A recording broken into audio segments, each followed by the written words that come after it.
Multiplayer definitely is at the centre of Crackdown 2. Non-stop crazy action. It's a very physical game. You can ram people out of the way and it flips them up and they spin off into the sky. With plenty explosions, just general awesome action all around. Picking up vehicles, throwing them across the road. A multitude of weapons at your disposal. If you can break it off, you can use it and you can hit people with it. It can just cause complete devastation. We just thought, right, well, let's go all out. Let's give them as much as we possibly can. In order to make things clean, you destroy everything. You know, fire cleans all. Episode 1. Fun with friends. A lot of people love the fact that you can have this open world environment and mess around with your mates. We've doubled the amount of players for co-op. We've turned it up to 4-player co-op, 4 times the people, 4 times the fun, basically. There's so many things to do in the city, it's pretty remarkable that we've managed to fit that in. We have to make all of those missions support 4 players. And not only that, we have to make sure that those missions are supported for 4 players, playing 4 different missions scattered around the world of Pacific City. You've got all of the, as everybody knows, the orbs. It's about making sure that, you know, you have that group experience with orbs, like renegade orbs, where, you know, they actually make it pretty tricky for you to get hold of them, and they run away from you. You know, one person can chase them and another person can figure out where they're going and kind of help out. Races, so you've got rooftop races, road races. You've got all the achievements in the game as well, and there are a bunch of stats that we track that also go on leaderboards.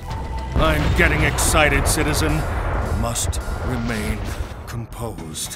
One thing we're pretty proud of is that you can then seamlessly go from your campaign game into your multiplayer game. There was a few times when you'd be playing the game and somebody would enter your game when you were testing and you didn't actually know they were in, and then suddenly this rocket would come from the side and there's one of the guys who's just joined your game and started blowing everything up. Your friends come home from school or work or whatever, they just jump straight into your game. The player can come at a problem from 4 different sides and just defeat it that much faster. We've added turreted weapons to all of the vehicles as well. Nominate one guy to drive, he jumps in, 3 of you jump in the back of the vehicle, one of you might have a rocket, another guy a heavy machine gun. You can just be a 100-mile-an-hour killing machine soaring through the city.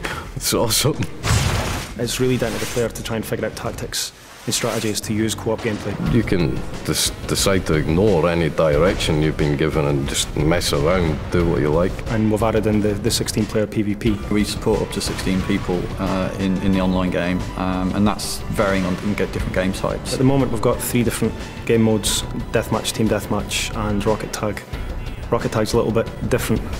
Basically, you've got to carry the orb for as long as possible, and the longer you carry it, the more points you score. Everybody's chasing one guy, rather than it being kind of everybody against everybody. It's a lot more over the top than what's around at the moment.